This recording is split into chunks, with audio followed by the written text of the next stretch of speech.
Hello students, welcome to IGNOU बडी।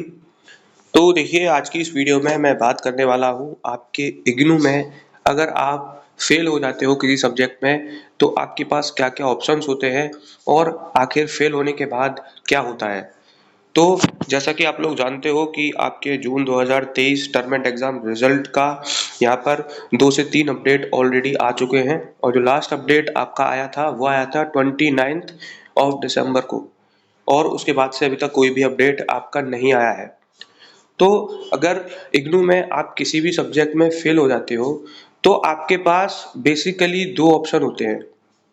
मान लीजिए अगर आप फेल हो गए हो तो आप या तो रीचेकिंग, इग्नू में जिसे रीवैल्यूएशन बोलते हैं, या तो आप रीवैल्यूएशन के लिए अप्लाई कर सकते हो जिसके लिए आपको 750 रुपये फीस देनी पड़ती है पर सब्जेक्ट की, जिससे आपकी कॉपी दोबारा से चेक होती है। रीवैल्यूएशन में ज़्यादातर स्टूडेंट्स वो अप्लाई करते हैं जिन स्टूडेंट्स को डाउट है कि उन्होंने बहुत अच्छा एग्जाम दिया था और उस हिसाब से उनके मार्क्स उतने नहीं आ पाए, तो वो स्टूडेंट्स उस केस में रीवैल्यूएशन के लिए अप्लाई करते हैं।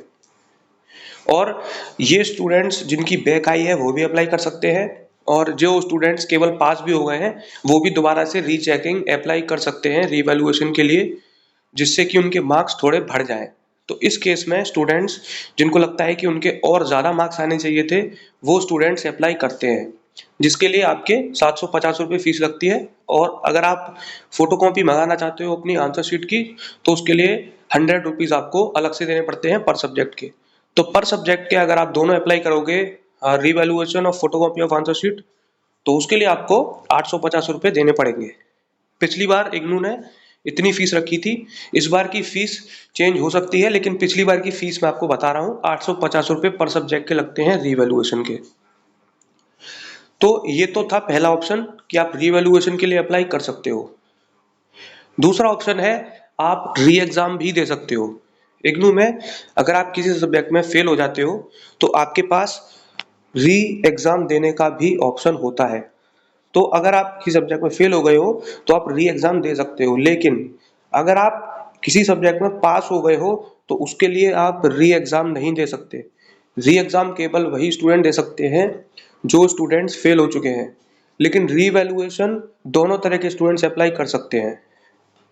तो री एग्जाम देने के लिए सबसे पहले तो आपकी फीस कम लगती है, 200 से 250 रुपये में आपकी एग्जाम फीस होती है, उससे आप अपना एग्जाम दे सकते हो। रीवैल्यूएशन से बहुत कम फीस होती है री एग्जाम देने की।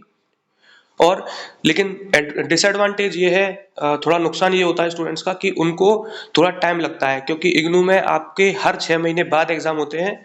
तो मान लीजिए अगर आप दिसंबर में किसी सब्जेक्ट में फेल हो गए हो तो उसका एग्जाम आपको 6 महीने बाद यानी कि जून के एग्जाम में देना पड़ेगा। तो उसके लिए आपको वेट करना पड़ेगा, फिर उसके बाद रिजल्ट का वेट करना पड़ेगा।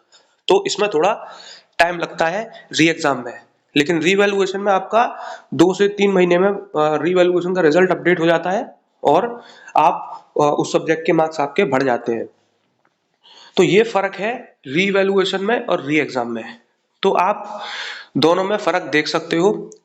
ये दोनों ही आपके पास ऑप्शन होते हैं अगर आपकी किसी सब्जेक्ट में बैक आती है तो आई होप मैं आपको समझा पाया कि रीवैल्यूएशन और री एग्जाम में क्या डिफरेंस होता है और आप कैसे अपने मार्क्स को इंक्रीज करवा सकते हो दोनों की हेल्प से। तो अगर आपको ये वीडियो हेल्पफुल लगी है तो इस वीडियो को जरूर लाइक करना और इग्नू से रिलेटेड हर अपडेट और इन्फॉर्मेशन के लिए इग्नू बडी चैनल को जरूर सब्सक्राइब कर लेना। So thank you for watching this video. Thank you so much.